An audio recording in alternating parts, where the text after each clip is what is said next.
Welcome to the Blind Guy Show Radio. Here's your host, Greg. Hello everyone, my name is Greg and welcome back to the Blind Guy Show. Today I thought I would talk a little bit about this Dominoes lawsuit. This seems to be a hot button topic in the blind and visually impaired community right now. If you're not familiar with this case, back in 2016, a blind individual was trying to order a pizza on the Dominoes website and in the Dominoes app. I'm not sure if he was using JAWS or NVDA or if he was on a Mac, but he quickly found out that the website and the app are not accessible to screen readers. So he filed a lawsuit against Dominoes under the Americans with Disabilities Act.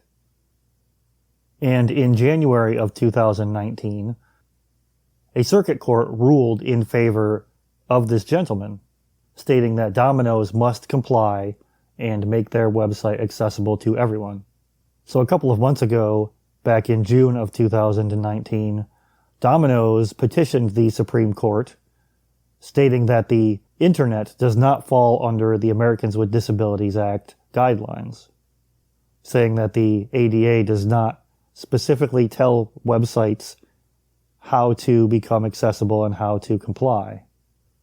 And the reason I say this is a hot button topic is because blind and visually impaired people seem to be on the fence about this one. And I myself am on the fence about this one too. Although I am leaning more in favor of this lawsuit. Alright, now don't click away, hear me out. Now I do understand that the Americans with Disabilities Act was passed in 1990. This is well before the internet was booming like it is today. The WGAC 2.0 is a worldwide set of standards and guidelines for how a website can be fully accessible. These are the guidelines in which thousands or hundreds of thousands of websites now that are accessible use. And even do-it-yourself website platforms, such as WordPress, have tools built in so even small business and amateur website builders can make their websites accessible. And I even know of a few blind or visually impaired people who have websites and their websites are accessible. So Dominoes, with their resources, should be able to pay a web developer to make their website accessible.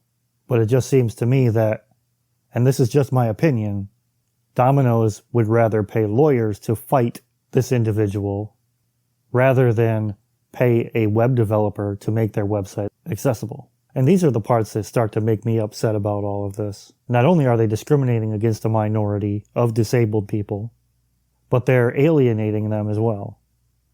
Something else that's disturbing about all of this is that the Chamber of Commerce and many other restaurateurs are backing what Dominoes is saying. And I think that this sets a very dangerous precedent for web accessibility. Why?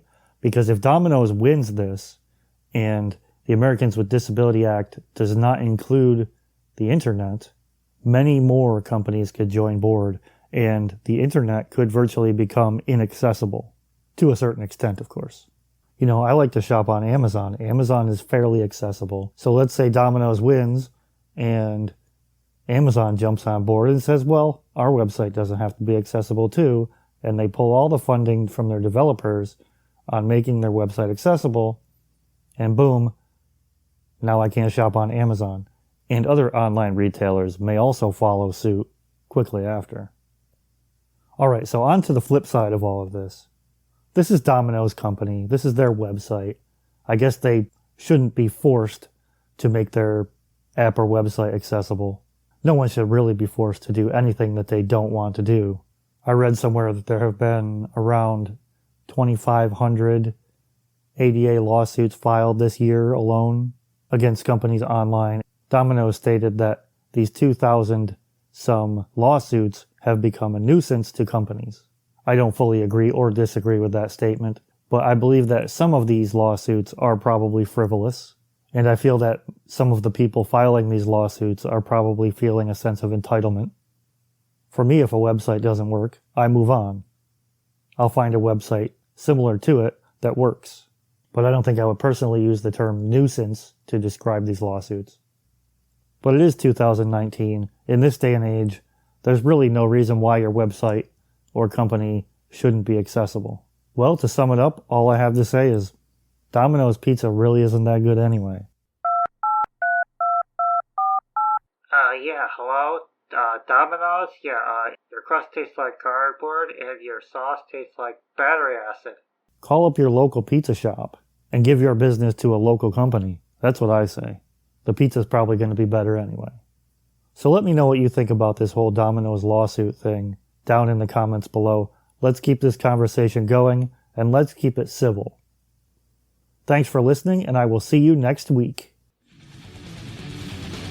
Thanks for tuning in to the Blind Guy Show Radio. If you haven't already, consider subscribing to the channel and turning on post notifications so you don't miss any more great content.